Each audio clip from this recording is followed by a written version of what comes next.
तो hello students, कैसे हो आप। मैं सजल गुप्ता आपका स्वागत करता हूं अपनी नई वीडियो में, जिसमें हम डिटर्मिनेंट्स के मोस्ट इंपॉर्टेंट क्वेश्चंस कर रहे हैं और ये पार्ट 2 है।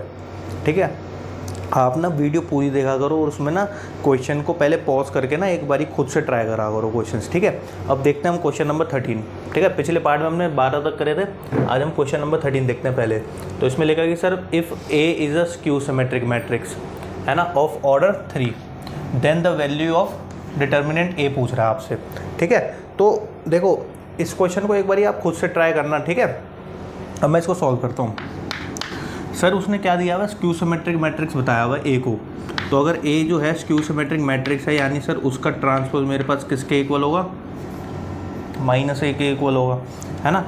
तो अगर मैं इनका, मुझे क्या फाइंड करना है, डिटर्मिनेंट ऑफ ए। अगर मैं इन दोनों का डिटर्मिनेंट निकालता हूँ, देखो ध्यान से समझना। ठीक है, मैंने इसको ना 2 सेक्शंस में डिवाइड कर देता हूँ बोर्ड को, ये देखो।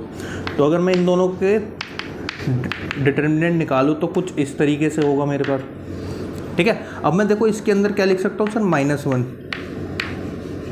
ऐसे, है ना, और इसको क्या लिख सकता हूँ ऐसे।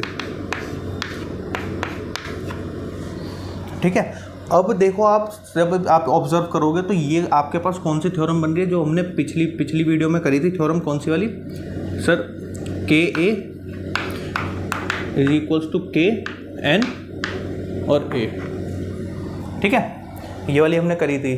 तो ये थ्योरम बहुत इंपॉर्टेंट है, मैंने आपको बोला भी था। इसके साथ साथ 2 थ्योरम और बताई थी मैंने पिछले वीडियो में।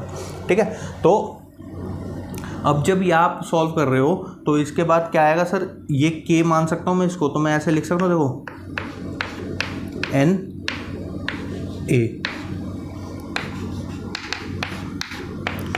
ठीक है ना, अब देखो ये मेरे पास सॉल्व हो गया। ठीक है, अब n क्या है सर, इधर ऑर्डर क्या दिया है मुझे 3, तो यानी मैं n की जगह यहाँ पे 3 रख सकता हूँ, यानी ये क्या हो जाएगा, -a ट्रांसपोज। इतनी बात आई आपको समझ में। ठीक है, जिसको मैं मान लेता हूँ इक्वेशन नंबर 1। ठीक है, अब देखो सर ये मुझे पता लग गया। अब मुझे ये भी पता है कि ना सर ए का ट्रांसपोज करके अगर मैं ये निकालता हूँ तो वो मेरे पास संभव ये भी आता है, ये भी एक प्रॉपर्टी होती है। ठीक है, अब मैं क्या करूँ कि इन दोनों को, अगर इन दोनों इक्वेशंस को अगर मैं कंपेयर करूँगा, इस वाली इक्वेशन को, है ना, तो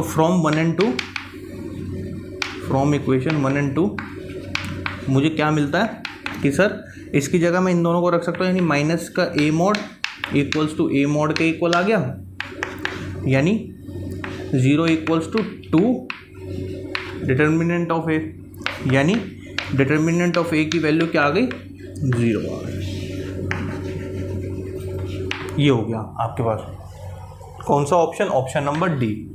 ठीक है, इस क्वेश्चन को एक और बारी समझाता हूँ मैं। सर मुझे क्या दिख रहा था, स्क्यू सिमेट्रिक मैट्रिक्स उसने बोल रखा है। ठीक है, ऑफ ऑर्डर 2 मतलब ऑर्डर 3। तो क्या लिखा हुआ है इसमें कि सर स्क्यू सिमेट्रिक मैट्रिक्स की मेरे पास प्रॉपर्टी क्या होती है, ये वाली होती है कि ए का ट्रांसपोज करोगे आप तो किसके इक्वल आता है, -a के इक्वल आता है। ठीक है, तो मैंने इसके अंदर क्या करा, इसका जब डिटर्मिनेंट निकाला तो सर कुछ ये वाली सिचुएशन बनेगी, और ये वाली सिचुएशन मेरी कौन सी बन रही है, इस टाइप की बन रही है ना। तो जब मेरे पास ये वाली सिचुएशन जब बन गई तो मैंने इसको क्या करा कि इस वाले फॉर्म में तोड़ दिया, के एन ए डिटर्मिनेंट के फॉर्म में, है ना, और ऑर्डर मेरे पास इसमें क्या था, 3 ऑर्डर था, तो मैंने इसके अंदर रख दिया। अब क्या करा, इसको मैंने सॉल्व कर दिया, तो -1 की पावर ऑड जब होती है तो वो माइनस होता है। ठीक है, तो ये मेरे पास रिजल्ट आ गया। और मुझे एक अनदर रिजल्ट पता था कि सर मेरे पास ना एक ये रिजल्ट रहता है। ठीक है, ये आपको डिटर्मिनेंट चैप्टर में पढ़ा हुआ होगा। ठीक है, तो इन दोनों इक्वेशंस के थ्रू मैं क्या कह सकता हूँ सर, -a डिटर्मिनेंट किसके इक्वल होगा, इसके इक्वल होगा। क्यों, क्योंकि ये भी इसके इक्वल है और ये भी इसके इक्वल है। तो इन दोनों को मैंने क्या करा, ऐसे रख दिया, और फिर इसको मैं इधर ले गया तो ये 2 डिटर्मिनेंट ए हो गया, और आंसर क्या आ गया आपका 0। जब 2 इसके नीचे जाएगा तो 0 हो जाएगा। ठीक है, बढ़िया क्वेश्चन था। ठीक है, अब देखो question number 14, the system of equations आपको दी हुई है ये। ठीक है, सिस्टम ऑफ इक्वेशन से आपका 1 नंबर का क्वेश्चन भी आ सकता है और 5 नंबर का क्वेश्चन हर बार पूछा ही जाता है, सीधा सीधा। ठीक है, तो आपको ये तो अच्छी तरह टॉपिक तैयार करना है अपना। ठीक है, अब इसमें बात करते हैं कि सर आपको ना 3 इक्वेशंस दी हुई है, एक ये दी हुई है, एक ये दी हुई है, एक ये दी हुई है, 3 इक्वेशंस दी हुई है। अब इन 3 इक्वेशंस से आपको क्या पता लगाना है कि सर ये कंसिस्टेंट है, इनकंसिस्टेंट है, अगर कंसिस्टेंट है तो यूनिक सॉल्यूशन है, इन्फिनिटली मैनी सॉल्यूशन है, आपको ये पता लगाना है। उसके लिए आपको क्या पता होना चाहिए कि सर इनके किस टाइप के केस बनते हैं, ठीक है।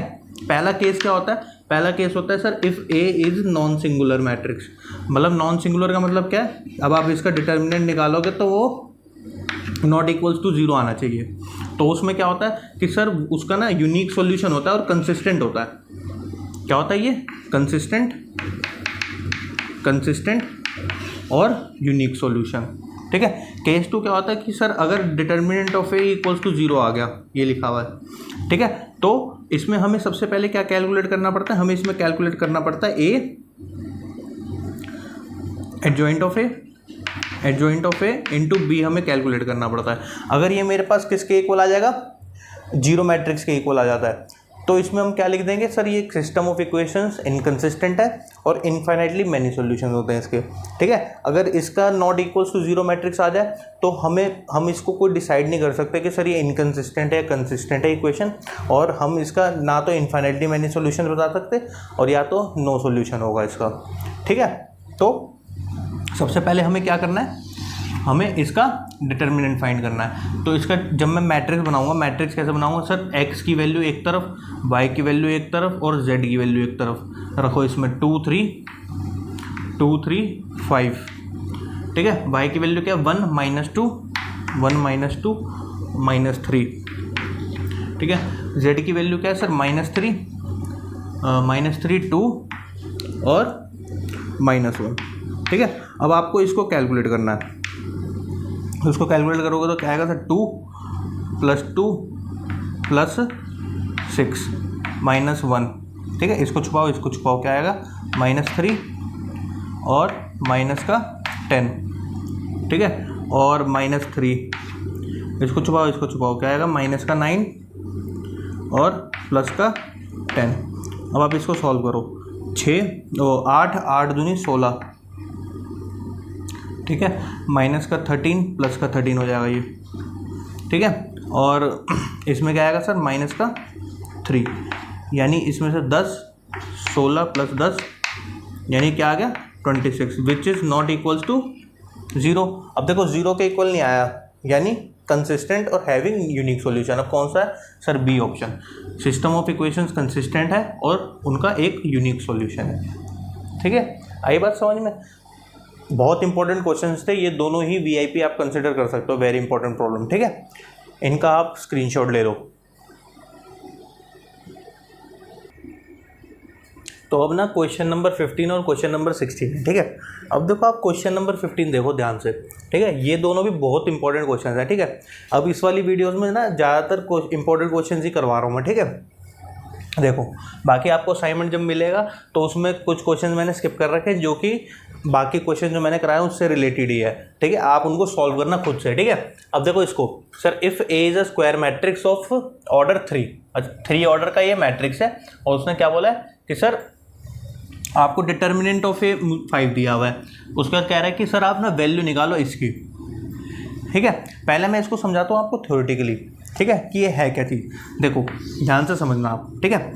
सर मैंने क्या करा, लेट करा कि ना सर ए मैट्रिक्स है कोई, ठीक है, वो 3 ऑर्डर का था मेरे पास, 3 ऑर्डर का, तो मैंने उसको लेट कर लिया K0 0 0 K0 0 0 K, ये मैंने लेट कर लिया, ठीक है। अब मुझे क्या करना है सर, इसका डिटर्मिनेंट निकालूंगा मैं, ठीक है। इसका डिटर्मिनेंट निकालूंगा तो मेरे पास क्या आ जाएगा सर, K² -0 और फिर 0 0 हो जाएगा क्योंकि दोनों टर्म 0 है, ठीक है। तो इसका डिटर्मिनेंट ऑफ ए मेरे पास कितना आ गया सर, K3, और डिटर्मिनेंट ऑफ ए की वैल्यू मेरे पास क्या दी हुई है 5, यानी K3 = 5K हो गया। इतनी बात आई आपको समझ में, ये आपके पास इक्वेशन नंबर 1 मान लो इसको, ठीक है। अब क्या सर, मुझे ना ये फाइंड करना है, देखो अब मुझे ये फाइंड करना है, तो इसका मतलब क्या है कि सर ट्वाइस ऑफ K का ट्रांसपोज, ओ मतलब सॉरी A का ट्रांसपोज है ना, और फिर उसका डिटर्मिनेंट निकालना है मुझे, ठीक है। तो ट्वाइस ऑफ A का ट्रांसपोज, देखो इसका मैं ट्रांसपोज अगर करता हूँ तो यही आएगा मेरे पास रिजल्टेंट, है ना। अब मेरे पास रिजल्टेंट यही आया, तो क्या होगा कि सर इसको मैं ऐसे लिख सकता हूँ 2K 0 0 0 2K 0 0 0 twice of K, ठीक है। अब क्या है सर, इसका मैं मॉड निकालूंगा, इसका मॉड। तो अब मैं इसका डिटर्मिनेंट निकालता हूँ, ठीक है। यहाँ पे नहीं निकाल ले तो इसको ऐसे मत लिखो, यहाँ पे निकालते हैं, ठीक है। अब मैं इसका निकालूंगा तो क्या आएगा सर, देखो 2k इंटू में 4k स्क्वायर माइनस 0, यानी कितना हो जाएगा, 8k क्यूब हो जाएगा। बोलो हो जाएगा कि नहीं हो जाएगा, ठीक है। ये हो गया आपके पास। अब देखो ध्यान से देखना सर, k क्यूब की वैल्यू क्या थी, 5, है ना, इस वाली इक्वेशन के थ्रू। तो मैं इसके अंदर अगर पुट करूँगा 8k क्यूब यानी 8 इंटू 5, यानी मेरे पास क्या आ जाएगा आंसर, 40, ठीक है। तो आंसर क्या हो गया मेरे पास, 40 हो गया। ध्यान से देखो, बहुत इंपॉर्टेंट क्वेश्चन, इसको VIP आप मार्क कर सकते हो, बहुत इंपॉर्टेंट क्वेश्चन है, ठीक है। अब आते हैं हम क्वेश्चन नंबर 16 पे। अब क्वेश्चन नंबर 16 पे क्या लिखा हुआ है sir, if A is a square matrix of order 3, ठीक है, and determinant A is equal to 5, then what is the value of determinant 2A inverse, ये इनवर्स है, ठीक है। देखो ये वाला क्वेश्चन और ये वाला क्वेश्चन दोनों सिमिलर हैं कि नहीं है, बिल्कुल सिमिलर हैं। बस इसमें क्या निकालना है मुझे, डिटर्मिनेंट ऑफ 2A इनवर्स। उसमें क्या निकालना था मुझे, ट्रांसपोज का निकालना था, इसमें A इनवर्स का निकालना है, ठीक है। तो आपको आंसर पता लग गया होगा कि सर इसका आंसर भी क्या होने वाला है, 1/40 होने वाला है, क्योंकि A इनवर्स है ना सर, उसमें A का निकाला था तो A इनवर्स आपके पास 1/40 होगा, ठीक है। अब थ्योरेटिकली आप अगर करोगे तो इसको ऐसे कर सकते हो, लेकिन इसको सॉल्व कैसे कर सकते हैं हम वो देखते हैं, ठीक है। मैं क्या कर सकता हूँ सर इस वाले क्वेश्चन में कि ना, determinant of A is equals to मेरे पास क्या होता है, 1 में डिटर्मिनेंट ऑफ A इनवर्स, है ना, ये मैं कह सकता हूँ, ठीक है। अब ध्यान से देखो कि ना सर मेरे को क्या दिया हुआ है, डिटर्मिनेंट ऑफ A मुझे दी हुई है 5 वैल्यू, ठीक है, ऑफ ऑर्डर 3, ठीक है। तो अगर मुझे ये कैलकुलेट करना है, ये मुझे अगर कैलकुलेट करना है तो मैं इसको ऐसे लिख सकता हूँ, 2 की पावर n, ये ध्यान से देखो मैं इसको ऐसे लिख सकता हूँ ना, कोई दिक्कत तो नहीं है ऐसे लिखने में मुझे, ठीक है। सर ये कैसे लिखा आपने, ये मैंने लिखा थ्योरम के थ्रू। कौन सी थ्योरम, के ए इज इक्वल टू के एन। ये थ्योरम कई बार मैं करा चुका हूँ आपको, भी पिछले पार्ट में भी कराई थी, इसमें भी अभी एक क्वेश्चन कर चुके हैं हम, ठीक है। तो ये हो गया। तो एन क्या है सर इधर, ऑर्डर क्या है सर, 3, तो मैं यहाँ पे 3 लिख सकता हूँ। बोलो आई कि नहीं आई बात समझ में, ठीक है। अब अगर मैं इस पे ध्यान दूँ तो मेरे पास इससे मेरे को क्या पता लगा, उससे मेरे को क्या पता लगा था सर कि ना इसका आप डायरेक्ट ये लिख सकते हो, है ना। और आपको अगर A इनवर्स पता लग जाए तो काम हो जाएगा। अब मैं यहाँ से डिटर्मिनेंट ऑफ A इनवर्स निकाल सकता हूँ, कैसे sir, determinant of A inverse मेरे पास क्या होगा, 1 में डिटर्मिनेंट ऑफ A, यानी 1 में A का डिटर्मिनेंट, है ना। तो 1 क्या हो जाएगा मेरे पास, बहुत ध्यान से देखना, ठीक है। तो अगर मेरे को क्या निकालना है, 1 ये, तो मेरे पास क्या हो जाएगा, ये 1 में 5, ठीक है। ये मेरे पास रिजल्ट हो गया। अब मुझे निकालना था सर किसका, 2A इनवर्स का। तो यानी मुझे इसको इससे मल्टीप्लाई करना पड़ेगा, यानी मेरे को ये रिजल्ट निकालना पड़ेगा। मतलब समझो ध्यान से, ठीक है। मैं एक बार इसको मिटाता हूँ, देखो ध्यान से समझना, मैं आपको दोबारा से समझाता हूँ। तो अगर मेरे को, मैं इसको ऐसे लिख सकता हूँ, 2A inverse is equals to, मतलब ये मॉड हमें है, तो मैं इसको ऐसे लिख सकता हूँ 1 में 2A का मॉड, ठीक है ना। तो अब इसमें क्या लिख सकता हूँ सर, 1 में 2 का क्यूब इंटू में 5, यानी 1 में 8 इंटू में 5, यानी 1/40। देखो ध्यान से, ठीक है। मैं आपको एक बारी और समझाने की कोशिश करता हूँ, ठीक है, इस क्वेश्चन को। इसमें क्या लिखा है sir, if A is a square matrix of order 3 and determinant आपको ये दिया हुआ है, ठीक है। और उसके बाद बोल रहा है कि then what is the determinant of this, ठीक है। तो आपको पता है कि सर अगर मेरे को इसकी वैल्यू निकालनी है तो मैं इसकी वैल्यू इसके थ्रू निकाल सकता हूँ, और फिर मेरे को ये फाइंड करना पड़ेगा, ठीक है। तो अब इसमें मैंने क्या करा कि सर मुझे ये पता है कि ये होना चाहिए रिजल्ट, ठीक है, और इससे थ्रू ऐसा आएगा, ठीक है। अब अगर मुझे ये फाइंड करना था, ये ये फाइंड करना था मुझे, तो इसका मतलब ये होएगा, ठीक है। और मैंने इसको खोलना आपको सिखा दिया कैसे खोला जाता है, ठीक है। तो उसके बाद क्या होगा सर, 2 का क्यूब इंटू 5 और क्या आ जाएगा आपके पास आंसर 1/40, ठीक है। दोनों क्वेश्चन सिमिलर थे, ये भी वीआईपी क्वेश्चन है, ठीक है। इस टाइप के क्वेश्चन पूछे जाते हैं। देखो मैंने कुछ किया नहीं है, बस इस वाली थ्योरम को ध्यान में रखा मैंने, ठीक है। जो आपको 3 थ्योरम कराई थी पिछले वीडियो में, उनको ध्यान रखना है आपको, ठीक है। पहली थ्योरम ये थी, 2 थ्योरम और लिखवाई हुई थी मैंने, ठीक है। अब आप इसका स्क्रीनशॉट ले लो। तो अब ये क्वेश्चन नंबर 17 और क्वेश्चन नंबर 18 आया आपके पास, ठीक है। देखो अब क्वेश्चन को पढ़ो ध्यान से। A is a square matrix of order 3 and आपको ये दिया हुआ है, ठीक है। Determinant of A equals to 6, what be the value of this, आपको इसकी वैल्यू बतानी है, ठीक है। देखो सबसे पहले मैं क्या देख रहा हूँ कि सर मेरे को ना ये दिख रहा है, और ये कौन सी फॉर्म दिख रही है, याद करो अभी जो पिछला क्वेश्चन करा था हमने, कौन सा सर, के ए का डिटर्मिनेंट इक्वल्स टू में के एन का ए का डिटर्मिनेंट है ना। तो मुझे ये वाला दिख रहा है, लेकिन उसके लिए सबसे पहले मुझे एडजॉइंट ऑफ ए निकालना पड़ेगा। अब ध्यान करो सर, थ्योरम नंबर 2 मैंने क्या बताई थी सर, एडजॉइंट ऑफ ए आपके पास किसके इक्वल होता है, डिटर्मिनेंट ऑफ ए के n-1 के। ये भी एक मैंने आपको थ्योरम कराई थी, याद है, कुछ याद है, कुछ तो याद हो गई, ठीक है। थोड़ा याद रखा करो थ्योरम। अब देखो इसके अंदर सर मेरे पास ये दिया हुआ है इक्वल्स टू 6, ठीक है। अब अगर मैं इस थ्योरम के थ्रू मैं देखूं, अगर इसके थ्योरम के थ्रू, तो मेरे को क्या पता लगेगा sir, adjoint of A is equals to determinant of A n-1, ठीक है। अब ऑर्डर क्या दिया हुआ है सर, ऑर्डर दिया हुआ है आपको 3, है ना। तो adjoint of A is equals to आपके पास क्या हो जाएगा, ए 2, 3-1 2, ठीक है। ये आपके पास आ गया, ठीक है। अब आप इसके बाद क्या करोगे सर, इसके स्क्वायर पुट कर दोगे, एडजॉइंट ऑफ ए आपके पास क्या आ जाएगा सर, 6 का स्क्वायर यानी 36, क्योंकि सर ये दिया हुआ था, देखो ये रहा, ठीक है। अरे मतलब ये दिया हुआ है आपको, लेकिन ये अभी आंसर नहीं हुआ आपका, क्योंकि बच्चे जो है ना इस पर डायरेक्ट टिक लगा देंगे। क्यों ये आंसर क्यों नहीं हुआ, क्योंकि इसके अंदर देखो 3 दिया हुआ है। तो अब आपको कौन सी थ्योरम लगानी पड़ेगी, ये वाली, के ए इज इक्वल्स टू के एन, ये वाली थ्योरम लगानी पड़ेगी, ठीक है। डायरेक्ट कभी भी मतलब यहाँ पर आने के बाद आप सीधा ये आंसर नहीं लगा सकते, ये ध्यान रखना, ठीक है। अब मैं इसके बाद क्या लिख सकता हूँ सर, इसके बाद क्या आ जाएगा मेरे पास 3 की पावर 3, ठीक है, इनटू में मेरे पास क्या है सर 36, ये आया मेरे पास, देखो ध्यान से चेक कर लो, ठीक है। अब इसको सॉल्व करो आप, क्या आएगा सर, 3 की पावर 3 क्या होता है 27 इंटू में 36, ठीक है। अब 36 इंटू में 27 आप करोगे तो क्या आएगा सर, 7 6 42 4, ठीक है।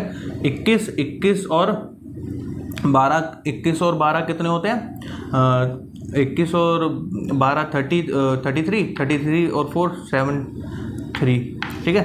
6 7 8 9 972, क्या आ जाएगा आपके पास आंसर 972, ए ऑप्शन, ठीक है। आई बात समझ में, बहुत इंपॉर्टेंट क्वेश्चन था ये, ठीक है। एक बारी और समझा देता हूँ, ध्यान से समझ लो कि सर मेरे को मॉड में ए का दिया हुआ था, डिटर्मिनेंट दिया हुआ था 6, ए का डिटर्मिनेंट, ठीक है। उसके बाद क्या सर, एडजॉइंट ऑफ ए मुझे निकालना पड़ता, क्योंकि एडजॉइंट ऑफ ए की वैल्यू मुझे पता नहीं है। अब एडजॉइंट ऑफ ए मैं कैसे निकालूंगा सर, क्योंकि मेरे पास थ्योरम होती है adjoint of A equals to determinant of A n-1, ठीक है। n क्या होता है सर, ऑर्डर क्या था सर 3, तो मैं इसको इसकी बजाय यहाँ पे ये लिख सकता था, ठीक है, ये मैंने लिख लिया। अब सर डिटर्मिनेंट ऑफ ए मेरे को क्या दिया हुआ था 6 का स्क्वायर 36, ये मेरे पास आ गया। आप अब बच्चे क्या करते हैं कि सर यहीं से ना डायरेक्ट ये आंसर लगा देते हैं, ठीक है। आप डायरेक्ट यहाँ पे आंसर नहीं लगा सकते, क्यों, क्योंकि आपको क्वेश्चन में ये दिया हुआ है कि सर 3 से मल्टीप्लाई है। अब मुझे ये दिख रही है सर के और ए वाली सिचुएशन, ये वाली थ्योरम, ठीक है। तो के ए था, अब इसकी थ्योरम क्या कहती है सर, के एन आपका डिटर्मिनेंट ऑफ ए। अब मैंने इसके अंदर इसको रखा तो देखो ये आया मेरे पास, और फिर मैंने इसको सॉल्व कर दिया, तो ये मेरे पास आंसर आ गया, ठीक है। बहुत इंपॉर्टेंट क्वेश्चन। अब आते हैं हम क्वेश्चन नंबर 18 पे। क्वेश्चन नंबर 18 में लिखा है कि sir if A is a non singular square matrix of order 3, ठीक है, सच दैट एडजॉइंट ऑफ ए आपको 64 दिया हुआ है, देन द वैल्यू ऑफ आपको क्या बतानी है, डिटर्मिनेंट ऑफ ए। देखो बिल्कुल सिमिलर क्वेश्चन है। अगर आपको थ्योरम पता है तो सर एडजॉइंट ऑफ ए का डिटर्मिनेंट अगर मैं निकालना चाहूँ तो मेरे पास क्या आता है सर, n-1 में की फॉर्म में। अब मुझे इसको सॉल्व करना है, ठीक है। तो सर एडजॉइंट ऑफ ए आपको क्या दिया हुआ सर, 64 इज इक्वल्स टू क्या हो जाएगा सर, 3-1। 64 इक्वल्स टू ए स्क्वायर, ठीक है। अब मैं स्क्वायर को इधर लेके आऊँगा तो रूट बनेगा, यानी कुछ इस तरीके से 64, ठीक है। तो ये क्या आ जाएगा मेरे पास, +-8 डिटर्मिनेंट ऑफ कौन सा ऑप्शन, 8 नहीं हो सकता, -8 नहीं हो सकता, इसमें दोनों दिए हुए हैं, तो ऑप्शन नंबर सी। ध्यान से चेक कर लो, ठीक है ना। अब आप इसका स्क्रीन, तो अब क्वेश्चन नंबर 19 और क्वेश्चन नंबर 20 है आपके पास, ठीक है। अब देखो क्वेश्चन नंबर 19 समझते हैं क्या लिखा है इसमें लिखा है कि sir if A is a square matrix of order 3 such that, आपको ये दिया हुआ है ना, और कह रहा है कि सर आप क्या फाइंड करो, एडजॉइंट ऑफ ए फाइंड करो, ठीक है। तो अब देखो सर ए एडजॉइंट ऑफ ए मुझे दिया हुआ है। अच्छा देखो इसको देखने के बाद कुछ आपको ऑब्जर्व हुआ है ना, याद करो मैंने थ्योरम बताई थी पिछली वीडियो में बताई थी ना। तो इसमें क्या लिख सकते हो सर आप, सर ए और एडजॉइंट ऑफ ए लिख लो, चाहे एडजॉइंट ऑफ ए इंटू ए लिख लो, तो वो आपके पास किसके इक्वल आता था, डिटर्मिनेंट ऑफ ए इंटू आई के इक्वल आता था, आइडेंटिटी मैट्रिक्स, है ना। तो मैं अगर इससे डिटर्मिनेंट ऑफ ए निकाल लूँ, है ना, और मुझसे किसकी वैल्यू पूछ रहा है, इसकी वैल्यू पूछ रहा है, तो मेरे पास इसकी वैल्यू निकालने का एक और तरीका क्या है, इसकी वैल्यू निकालने का एक और तरीका ये है कि सर ये वाली थ्योरम, है ना, अभी कुछ देर पहले हमने इसमें काफ़ी सारे क्वेश्चंस करे हैं, ठीक है। तो अब मुझे ये पता लग गया, तो मैं सबसे पहले क्या करूँगा सर, इसको उठा के इधर लिखता हूँ, A adjoint of A is equals to क्या आएगा, -2 0 0 0 -2 0 0 0 -2, ठीक है। तो ये मेरे पास आ गया। अब देखो ध्यान से, इसमें अगर आप देखो तो सर मैं इसमें से -2 अगर कॉमन निकाल रहा हूँ, -2 कॉमन निकालते सर ये मेरे पास क्या बन जाएगा, 1 0 0 0 1 0 0 0 1, मेरे पास आइडेंटिटी मैट्रिक्स बन गया। यानी मैं इसको -2 इंटू आई लिख सकता हूँ, यानी क्या लिख सकता हूँ, डिटर्मिनेंट ऑफ ए इंटू आई, यानी मेरे पास डिटर्मिनेंट ऑफ ए की वैल्यू क्या आ गई, -2 आ गई, ठीक है। अब देखो ये मेरे पास -2 आ गई, अगर मैं इसको लिखूँ, है ना, तो इसको देखूँ तो adjoint of A is equals to determinant of A, order क्या था सर 3-1, यानी डिटर्मिनेंट ऑफ ए का स्क्वायर आ जाएगा आपके पास किसका, एडजॉइंट ऑफ ए का डिटर्मिनेंट। अब सर ये मेरे को दिया हुआ है, ये मेरे पास है, यानी मैं इसके अंदर क्या रख दूंगा, -2 का स्क्वायर, यानी क्या हो जाएगा सर 4, यानी ये मेरे पास किसकी वैल्यू आ गई, एडजॉइंट ऑफ ए के डिटर्मिनेंट की, यानी कौन सा ऑप्शन, ऑप्शन नंबर सी। आया समझ में, बहुत बढ़िया क्वेश्चन था, ठीक है। अच्छा देखो अगर आपको कोई क्वेश्चन समझ में नहीं आ रहा ना, तो मैंने लिंक में आपको क्या दिया हुआ है, इंस्टाग्राम का अपना लिंक दिया हुआ है, आप उसमें मेरे को पर्सनल मैसेज भी कर सकते हैं, मेरे को जैसे ही टाइम मिलेगा मैं आपको उसका जवाब रिप्लाई जरूर करूँगा, ठीक है। क्वेश्चन नंबर 20 देखो आप, द मैट्रिक्स आपको ये दिया हुआ है इज़ नॉन इन्वर्टेबल फॉर, ठीक है। सर इन्वर्टेबल मैट्रिसेस कौन से होते हैं, जिनका अगर आप मैट्रिक्स जो आपको दिया हुआ है उसका अगर आप डिटर्मिनेंट निकालो तो वो नॉट इक्वल्स टू 0 अगर आता है तो इसका मतलब वो इन्वर्टेबल होता है। अगर कोई मैट्रिक्स इन्वर्टेबल है तो उसका मतलब क्या होता है कि वो उसका इन्वर्स एग्जिस्ट करता है, ठीक है। अब यहाँ पे क्या लिखा है सर, नॉन इन्वर्टेबल है, मतलब नॉट इन्वर्टेबल है। अब नॉट इन्वर्टेबल के लिए क्या कंडीशन होती थी कि सर उसका डिटर्मिनेंट इक्वल्स टू 0 होता था। अब हम इसका इक्वल्स टू 0 रखेंगे, तो इसका इक्वल्स टू 0 रखने के लिए मैं क्या करूँगा, 2k -1 -1 0 1 3 7 4, ठीक है। इसका डिटर्मिनेंट किसके इक्वल होगा सर, 0 के इक्वल होगा। अब देखो 2 है ना, इसको छुपाया क्या आएगा सर, -7 माइनस का 1 है, यानी -+1, इसको छुपाओ फिर क्या आएगा 4k और प्लस का 7 +3, इसको और इसको सर k आ गया इक्वल्स टू 0, ठीक है। अब देखो इसको सॉल्व करो, -14, ठीक है, plus 4k plus 7 plus 3k equals to 0। अब इसको सॉल्व कर लो सर, क्या आएगा सर 7k, इसको करोगे -7 इक्वल्स टू 0, यानी 7k इक्वल्स टू 7, यानी k की वैल्यू क्या आ गई आपके पास सर, 1 आ गई। कौन सा ऑप्शन, ऑप्शन नंबर बी, ठीक है। क्वेश्चन समझ में आया होगा, आसान क्वेश्चन था, ठीक है। अब आप इन दोनों का स्क्रीनशॉट ले लीजिए फटाफट।